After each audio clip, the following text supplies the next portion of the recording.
Welcome back, and to begin off with the news bulletin tonight.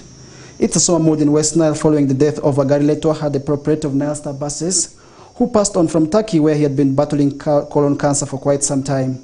Preparations for Twaha's burial are all set, as he will be laid to rest in his ancestral home in Ribo in Madakoro district. Take a look at the story. At about 2 p.m. today on the 8th of December 2023, hundreds of mourners, among whom include the family members, relatives, business community, the clergy and other members, gathered at the Raw Airfield to receive the body of Twaha Agarile, the proprietor of NILE Star Bus Company Limited. Twaha passed on yesterday to colon cancer from Turkey at the age of 48 years, where he had been rushed for further treatment, according to the information from Ogama Ali, the former member of parliament from Madiokolo County, on behalf of the family members. This was during the last funeral prayer for the deceased at the Raw Primary School playgrounds, where hundreds of the mourners turned to pray for the late, which was part of his last request during his sickly days in Turkey. He has killed our brother. Is colon cancer. It was discovered at an advanced stage, stage 4. So the treatment became complex to manage here in Uganda. Subsequently, he was taken to Turkey, Istanbul, since early this year. He has spent all these months in and out of but the last 3 months have not been rosy.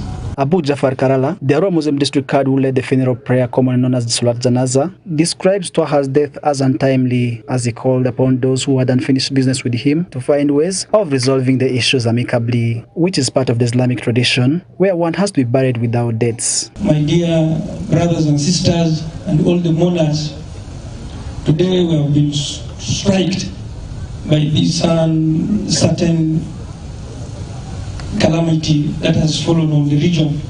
One of us, one of our brother, one of our supporter, when I say supporter, I mean supporter of Islam, that he stood strong for it until the last minute, and he went and while he's saying the kalima. My Sheikh Abdul Rahim has said it all. He was a businessman, we all know. As I was rising up, I had something that someone around there wanted to come and say something. I am fully aware of what you are saying. You came to me, and I'm still saying come to me in office, and we talked with the late before he was taken to Istanbul. So sad Memo Fisiga, let us talk about it. Don't spoil a name when it's not true. Some of the mourners had this to say about the late life. It's quite a sudden moment for me because the person that we have lost today has been a very loving, caring person. There's a lot of stories that I can share that happened personally between me and the late. Reason being, at one moment, the late became a personal father, a personal brother, became like a father to me. Why? It was an extent whereby me and the late would always relate so much, have an evening walk, chat, talk about business, talk about politics, talk about family affairs, social life. It's something that me and the late we have a personal interaction with. Agarile Twaha has not only been a friend, not a brother, but he has been like a parent to me. He mentored me for quite a long period of time. I think we met and first started being together around 2018 when I was still working with the Bakulu coaches. So by then they started managing his lorries. So there the relationship so much actually impacted that around 2015-16 we started water trucking with Uneshera. Above all that transpired currently, I don't have words to describe who this person is, but all I know about him is that he was a very straightforward person, and he'll tell me how to live with people. It is so sad that he died a very painful death. Piripiri Mansour, the station manager for Yumbe, says that operations of the bus company will be halted for tomorrow to allow a decent send-off for the deceased, as normal operations will resume after tomorrow. As a management, tomorrow our services are postponed until we finish the burial, and we shall resume our duties on Sunday morning onwards. And all people who have been around, we thank you for the gathering and the services you have given. Still, we invite you, we wish well for everyone, and we also say, Almighty God, send his soul to eternal peace. Twaha is succeeded by 2 wives and children, as he will be laid to rest in his ancestral home in Ribo Sub-County in Madiokoro District tomorrow. Farish Majid, Yusuf Osuta, West Nile TV, NILE CAST. Welcome back from that sad story, and we shall always pray for his soul to continue resting in eternal peace. Just like the saying, from him we come, and from him we shall continue to go back. And with that, let's move on with our news bulletin. Persons living with disability in Terego District ask government to increase the national special grants meant for livelihood uplift from 5 million Uganda shillings per group to 10 million Uganda shillings to have an impact on the individuals. Between 2010 and 2018, the government of Uganda, as a commitment under the National Development Plan 3 Agenda of Inclusiveness, rolled out 2 grants, namely the special grants of 2.5 million Ugandan shillings, managed under district as a matching grant to prepare groups, and later on the national special grants of 5 million per group maximally, which is seen to have failed to transform the lives of them. Frederick Dramadri has more on the story. The persons with disabilities in Terego District under the umbrella organization Terego District Union of Persons with Disabilities are asking government of Uganda through the Ministry of Gender, Labour and Social Development to increase the national special grants. Between 2010 and 2018, government of Uganda has a commitment under the National Development Plan 3 Agenda of Inclusiveness, rolled out 2 grants, namely the special grants of 2.5 million Ugandan shillings, managed under the districts as a matching grant to prepare the groups to access the national special grants of 5 million per group of 15 members maximally, which has never been appreciated by most of the persons with disabilities, as they fail to see transformative lives under the program. To the persons with disabilities, the monies have added no values in their lives, since the 15 members in a group cannot substantively start up a serious enterprise from the 5 million, and ask the government to increase this to 10 million Ugandan shillings so that it has an impact in the lives of the individuals. Natalia Lesoku, the chairperson of the Disability Council in Terego District, explains that majority of the PWD groups have disintegrated since they no longer have any functional activity that could keep them active and transform their lives. Others think that this is a government money, they are mismanaged completely. As I'm talking now, other groups will disappear completely, they are nowhere to be seen. So after accessing the money, they are just mismanage the money and they disappear. That's the very biggest challenge. The 5 million shillings national special grant is given to groups of persons with disabilities of membership between 5 and 15.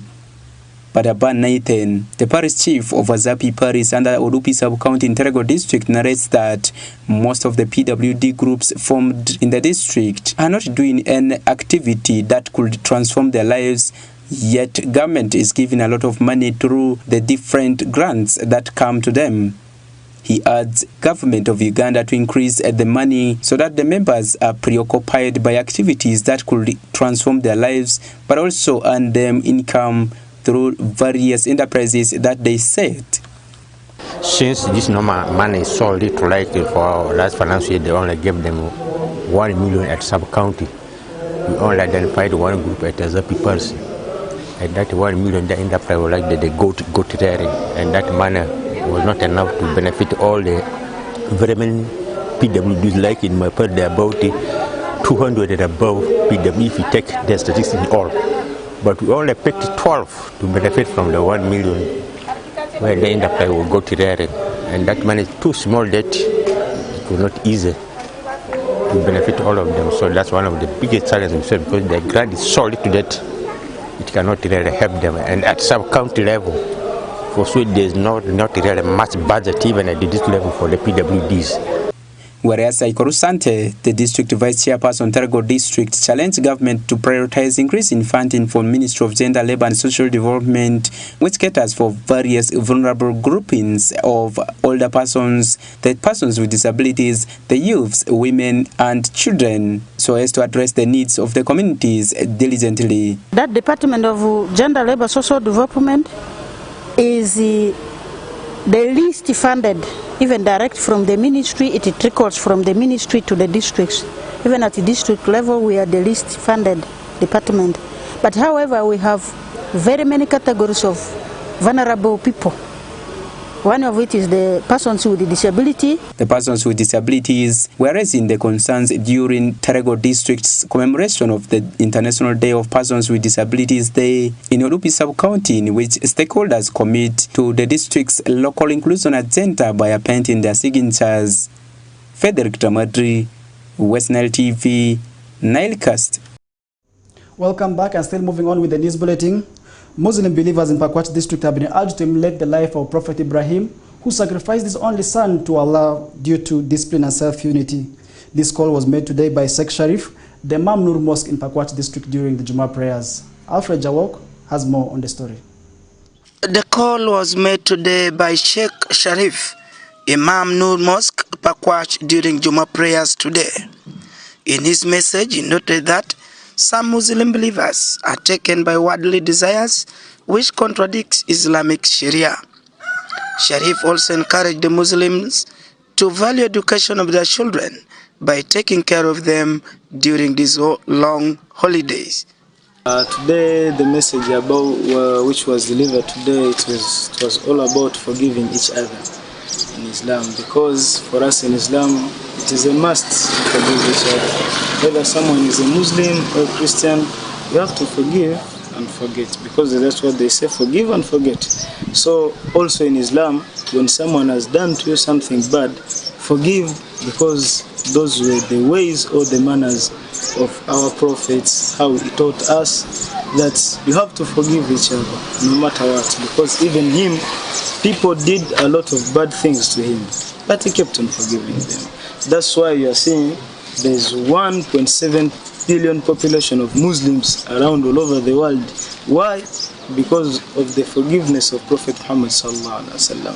So my topic was all about people, Muslims, not only in Pakwach but around the world, everywhere, that this message can reach them. Let's forgive each other, because that is Islam. Islam is not what you see on the TV, people killing each other. No, Islam, it's all about forgiving, no matter what. Even if someone has done to you what, because even Allah in the Quran, as I showed there, He has directed us to forgive each other. He says, whoever forgives, whoever they have done bad to him and forgives, he will find his rewarding in front of Allah subhanahu wa ta'ala. So don't care even if someone does what, just be calm and forgive him. Just know Allah subhanahu wa ta'ala will be the one to give you. During the same prayers, he advised Muslim leaders to acquire land titles for all the mosques in the town to avoid disputes with the people who offer them land for free. This appeal comes at a time when there are land wrangles between Muslim leaders and communities who offered them land sometimes back. Jummah prayers always advocated for love, unity and self-motivation. Sheikh Sharif further refuted the claims that Muslims are wrong people, but said it took great sacrifice for the patriots to restore peace and stability in order to create an enabling environment for the development and socio-economic transformation of Muslim faith. The Jummah prayers was attended by Chairperson Local Council 3, Pakwach Town Council, Patrick Warom, among other dignitaries. Alfred Jawok, West Nile TV, NILE CAST. Welcome back. Moving on from West Nile sub-region, this time around to Acholi sub-region, but still within northern Uganda. The poor state of roads in Amuru district is paralyzing the eviction of the indisciplined migrant cattle keepers who are currently grazing their animals on government land at Lakang. According to the RDC, the poor state of road that connects Lakang sub-county to Amuru district local government has made it impossible to even evacuate the animals they have impounded in the last 1 week. Stephen Okello with more on the story. The poor state of Amuru Rhino Camp Road, the only road that links Amuru district headquarters with Lakang, the last sub-county, to River Nile, is currently not only paralyzing movement of people from Lakang to Amuru district headquarters.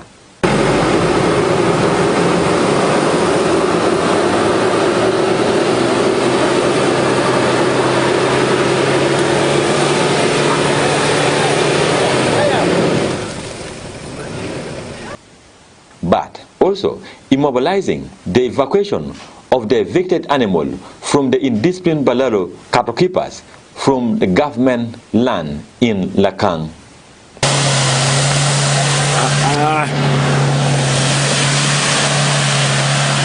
Amuru District Chairman Michael Lacogne says poor facilitations of the personnel who are implementing the evictions of these immigrant cattle keepers is soiling down the executive orders. Some of them are sleeping without eating because they have not been well facilitated. And indeed, if they are not facilitated properly, it means it will compromise the operation.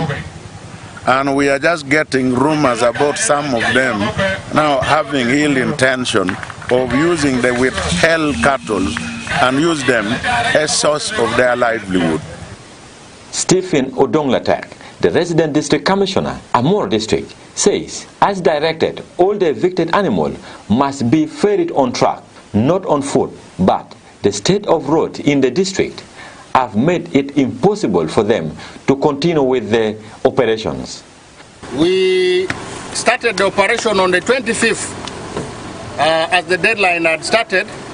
Unfortunately, the level of our terrain, the road, has not enabled us to move the animals from this location to take them out. I am happy you've had the experience of it. And it has been a directive that all the animals from here should not move on foot. They should be loaded on trucks. We have attempted once or twice. It has not been possible. David Ongomudong, the PRO police Achua West region, disregards some information by some immigrant cattle keepers who are claiming that their animals have been unlawfully taken.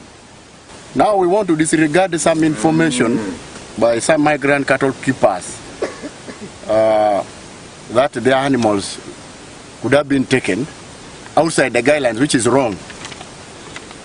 One complaint we already registered that is that the executive committee implementation team approached that person.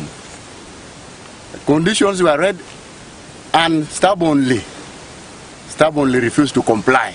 Even after you're being told the voluntary period is over, you don't have four strands, you don't have water in your whatever, they stubbornly refuse to remove their animals. And this came after some cattle keepers are complaining that the implementing teams of the presidential order number 3 of 2023 have taken their animal unlawfully. When this operation came in, they also took my cows. So that's why I came into claim. Me, I'm married here. My husband is an Achori, and we have land here. Kabahau Elia, a 17-year-old boy from Nakasongola, who was grazing in 150 hectares, which was not properly fenced, narrated how he ended up in the temporary holding ground of Amuru district with his animals. They came at daytime, it was like 1. They got the cows from taking water. They started moving with me. I asked where are we going, that we go, you see in front where we are going. They brought us up here, it was at night, like at 8. They left us here. We have spent now a week and 1 day today. Since 25th November 2023, which was the last date for the voluntary evacuation of the indisciplined Badalo cattle keepers from the region, Amuru district have not even moved one animal from the district. Behind me is part of the 372 cattle that Amuru district is holding in the 2 holding grounds as they effect the evictions of the cattle migrants in the district. Stephen Okello for West Nile Television.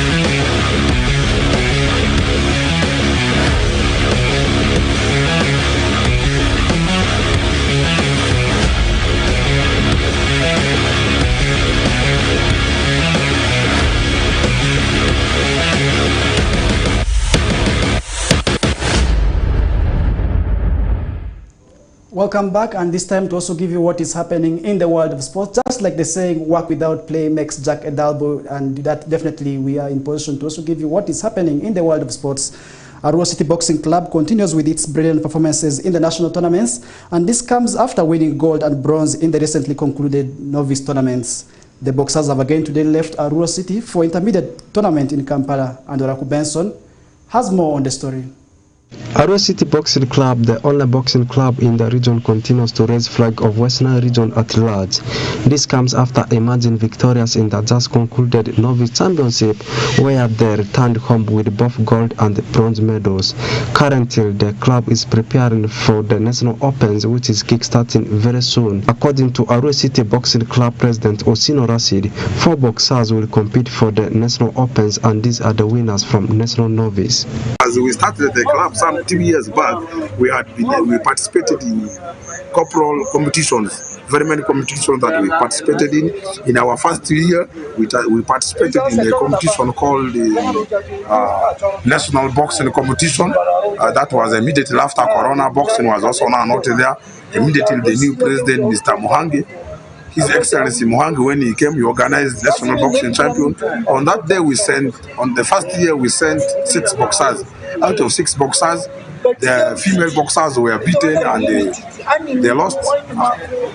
Out of them was Emma Scorpion. We had the Bilga, who is now in Yumbe. We had the Safi. We had also some ladies that we said. Out of the ladies was Arafa and the Sauda.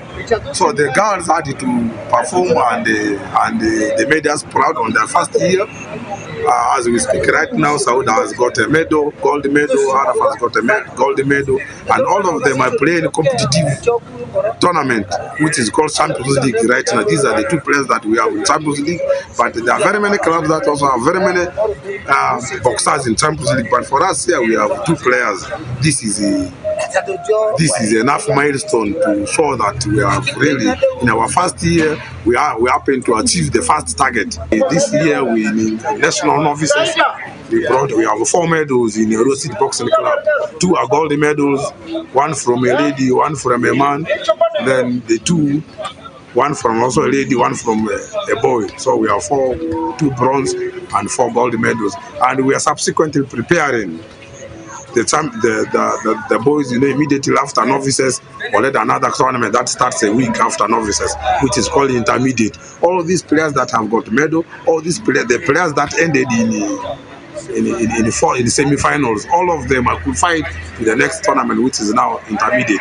So we also have fronting 4 of them. We are fronting the heavyweight Wakisa Razak. We are fronting Said Olero, Shamim Fuambe, and Mambo Issa. They are going to tussle it out with other players in Kampala in intermediate. We took our guys, our boxers, to go and play novice. They play well. I'm very, very happy, but I'm not all that happy, but I'm very happy. I'm sure my friends, they are going back for novice, for intermediate. Last time they brought for us a gold medal, and Wakisho and the other friends of mine, actually they brought for us something here for like a gold medal and some other silver they brought us. And they are going back. They are going back this week. They are going to play intermediate. I'm sure our players are boxing city. We have improvement with them. I think they're going to bring for us. They're going to bring for us also medal again. But next time, even we shall come with our own belt. That's what we are praying for God. And our problem here, we are boxing city. The problem here is sponsor. It's a bit a problem with us. But I've seen my guys. They're performing well. We get the mala, more picking more. Panoisa, Kampala. Apa mabini game over. Game now. Mabini zira pasawa na mutini. Somo mana pasana garanda. Somo zira pa sa mudinalo. So andara. Aka pramani mjo pano so. Mani pa pano na wana. My game over la City Boxing Club ne andra wiki nefsi mava nefsi mpaka semi-final hapo kama semi-final ne qualified don time kama so time de kama gold medal adala kidemu kama jana City Boxing Club. Oraku Benson Pastore, West Nile Television, NILE CAST Sports News. Welcome back, and more in the world of sports. Nebi Central Football Club officials have showed their commitment to have fair games as the host by the Black Angels Soccer Club this Sunday, the 10th of December 2023 at Luo Grounds. Alfred Jawok filed the story. Recently, the two clubs held a closed-door meeting at Luo Grounds for the first time in history to have a free and fair games after what happened last season, where police were forced to disperse fans who became chaotic during the match. The Central Football Club this afternoon, the officials showed their commitment to have fair games as they host by the Black Angels this Sunday, 10th December this year at Luo Grounds. Initially, there were choruses of mixed chaos from both clubs after a section of fans and leaders in Greater Nebi brought tensions during friendly and regional games between the two clubs. Saddam Shaban, Nebi Central FC Public Relations Officer, said he is optimistic that the outcome of the game will be good as fans from both clubs have been warned against hooliganism during sports. He noted that with the new management of both clubs, all will be well this season. We are here preparing ourselves for a tough encounter that is coming on Sunday. We shall be facing the team that is by the Black Angels. Right now, as I talk, they are the table leaders. They are leading the table with 15 points, and we are number 5 with 8 points, which is not all that bad. I have a strong feeling that this time around it's going to be more interesting than before.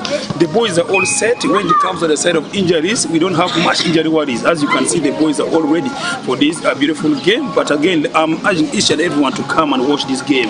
I expect a total football on Sunday. My humble request to all the fans, even the fans of Nebi Central, the fans of the Black Angels, let us come and watch beautiful football. My only message that I can give to the fans is that when you are coming to watch a game, you should come at the back of your mind with 3 things. You know that you either win, or you lose, or you play a draw, but don't move with the results into your pocket, so that if it doesn't go your way, then you begin bringing problems. So I'm seeing that it's going to be a beautiful game. We are all set on the side of Nebi Central. We are just waiting for the team by the Black Angels. I know that they are also good, and again the record tells you clearly that Nebi Central has always been the favorite. But again, in football, records are meant to be broken. You never know, they can come and break the record, but we pray that we get a maximum point against the team that is by the Black Angels. They'll be with us here. We know that they have won all the matches that they have played. They played against the Rising Stars, they played against Zeo Central, they played against Kuluva Rainbow, they played against Kulu at the team that is Pajobi. That tells you that they are ready for this game. On our side as well, we started the league on a low pace, whereby we lost to Team Pakwash Youngsters. We won Nyahama Sports Club. We went away and picked a draw against the Team Pakwash Super Eagle. We are trying to bounce back, of which to all our fans, the only message I can give you right now is that the league is just getting started. So come on Sunday and you watch a beautiful football at Gogra. One of the fans who declined to be mentioned attributed the recent wrangles between the two clubs to poor management of the former leaders who could not control the fans during the games between Nebi Central and Pay the Black Angels. Pay the Black Angels Football Club at the moment is leading the table for Nyagak Zone and it was established in 1979 and progressed to Big League, Uganda Premier League, and later relegated to Regional League. Alfred Jawa. Dear viewer, that does it for our Friday edition of the NILE CAST News Bulletin. As the NILE CAST News Bulletin will be returning tomorrow. For today, I've been Farish Majid. From me to you,